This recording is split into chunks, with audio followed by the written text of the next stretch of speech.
da da da da da da da da. When the angels cry, holy, da da da da da da da da da da da da da da da da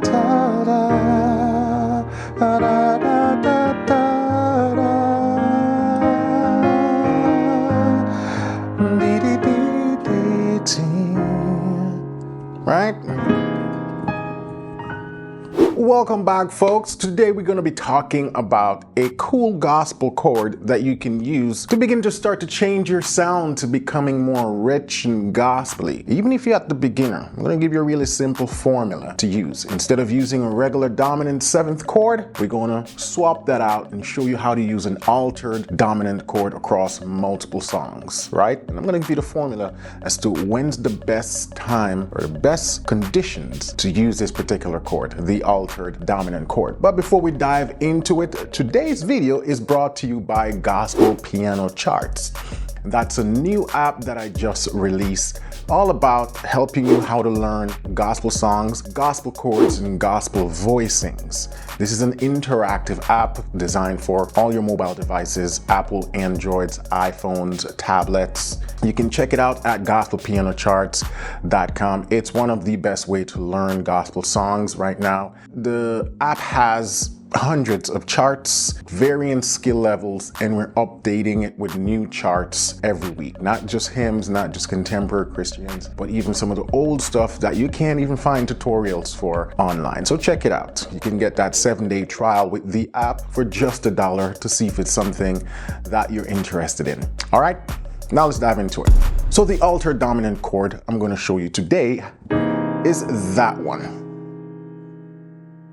We call it C7, sharp 5, sharp 9. And let's break it down so you can understand the theory behind it. You take a C major chord, you add a dominant 7 to it, also known as the minor 7. And then if we take the ninth note away from the root, and then we're going to raise it a half step, we get the sharp 9. And then the sharp 5. So our 5 here, we're going to raise it. So it's become an augmented chord. That's the chord. Now we're going to be voicing it a little bit differently. And voicing simply means how the notes are arranged. So we're going to take that sharp 5 note and we're going to put it at the top in the right hand. Drop it. So now we end up with just the root and 3rd in the left, 7, sharp 9, and sharp 5 in the right. And that's right hand voicing, we call it a quartal voicing because we have stack fourths, interval to the fourths. That's it. Call it an altered dominant, and it's a chord used extensively in gospel. So if you want to get that gospel sound, you need to adapt this chord today. The good news is I'm going to show you how to do that easily. Now, before I show you how to use the chord, because it's a chord that you're going to want to use across multiple keys and multiple progressions, I'm going to skip to showing you really how to practice this voicing so you can easily play it across any chord. Personally, I like to practice this chord voicing chromatically. So if we move it up an octave, and then we're just going to practice moving the notes down chromatically. So now we're on B altered dominant, B flat, A flat, G, G flat, F. Notice I'm using the same fingering for every chord, and that's part of what makes it easy. You don't have to change fingering because of the shape. You can use the same fingerings. E, E flat, D, D flat, we're back to C. This is the most effective way to practice this particular type of voicing. You can use this across other type of chords as well, but for this particular chord that we're looking at today, again, because of the shape, you can use the same fingering. So you practice it chromatically. This way, when you have to play the chord, you don't have to worry about the voicing. Now I'd also recommend practicing it in one direction first. So right now I just showed you how to do it descending. Just get comfortable doing that. Then once you can do it descending, you practice it ascending. Right? So that's the altered dominant. Now, where do you use this chord? And why do I say you can substitute it with regular dominant 7th chord? I'm working out of the key of A flat major today. So oftentimes, we use a dominant 7 as a passing when going to the 4. And so what we're going to be doing now is substituting or swapping this regular dominant 7 chord for this altered dominant chord. You hear how much more cooler this one sounds? So if we take a hymn like, Oh Lord my God, dominant 7, when I'm in awesome wonder. So I use that dominant 7 as a little passing before going to the 4. So from the 1 to the 1 7 to the 4, D flat. Now we're going to swap that out. Instead of this, we play this. So now we have, Oh Lord my God, when I'm in awesome wonder. By just making that small change, your playing went from here to here. And this is something you can do across multiple songs in multiple keys. 90% of the time, and I say 90% because you can't really account for every single song. Nothing is absolute in music. But in so many cases I have found is whenever you have to go from that 1 to the 4, swap that 1 chord out with its altered dominant. So you go into the 3 and you're making that into the altered dominant, which goes to 4 nicely. Oh Lord my God, when I'm in awesome wonder, consider all the works thy hands have made.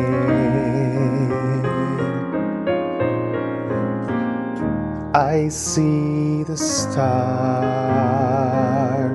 again. I hear the rolling thunder.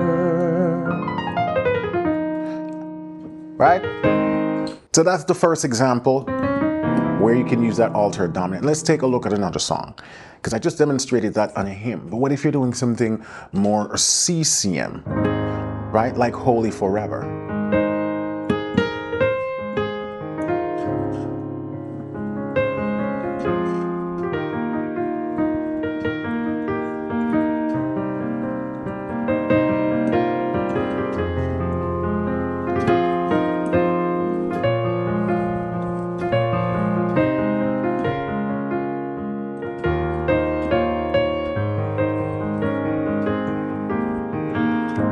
Right?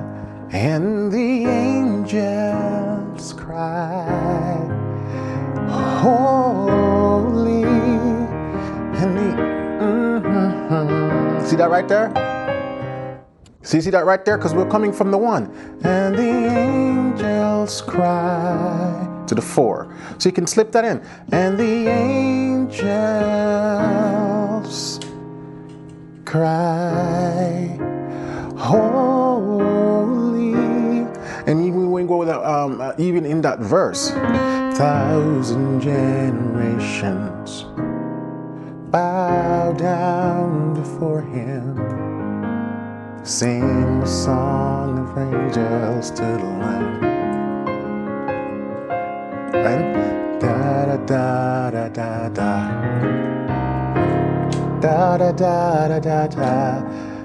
Da da da da da da da da. And the angels cry, holy, da da da da da da da da da da da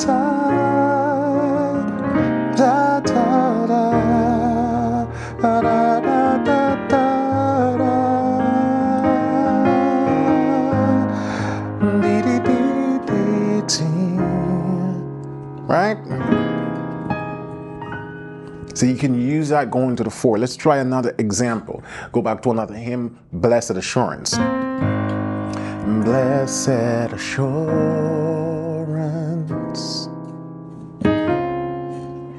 Jesus is mine,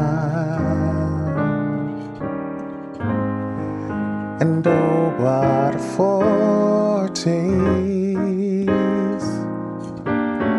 glory divine.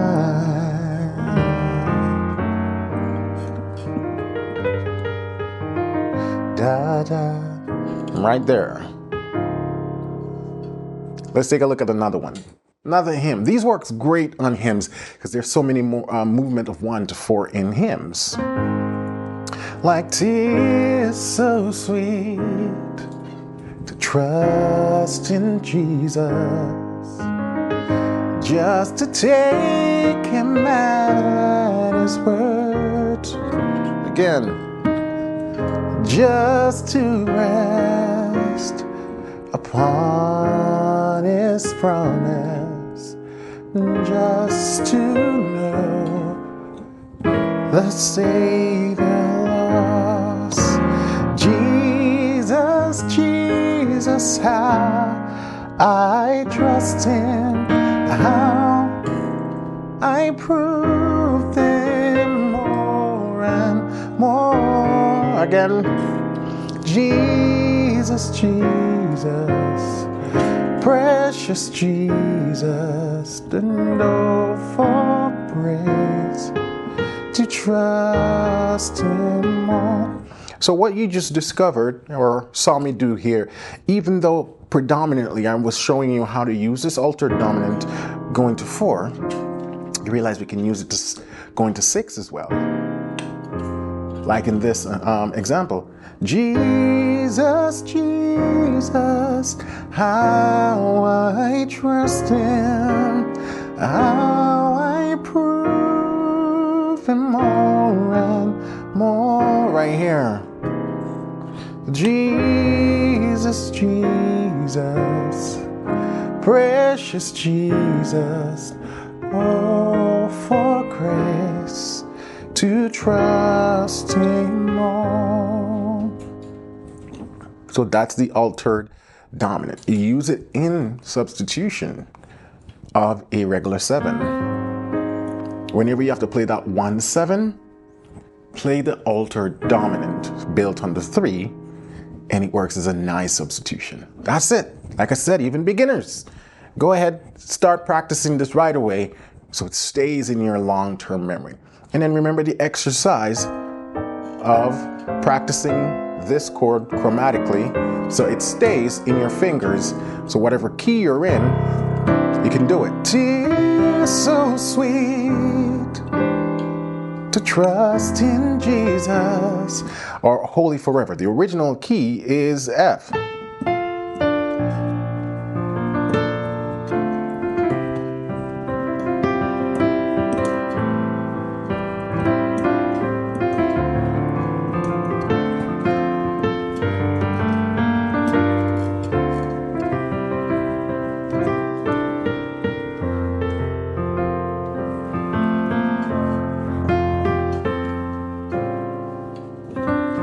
So you see, it doesn't matter what key I'm in, I can easily play this voicing because of that exercise that I use. Now, if you like this stuff, if you like these type of chords, like learning about these type of voicing, I would highly recommend you to check out the Gospel Piano Charts app. It's an interactive app, meaning you can tap the screen and interact with it.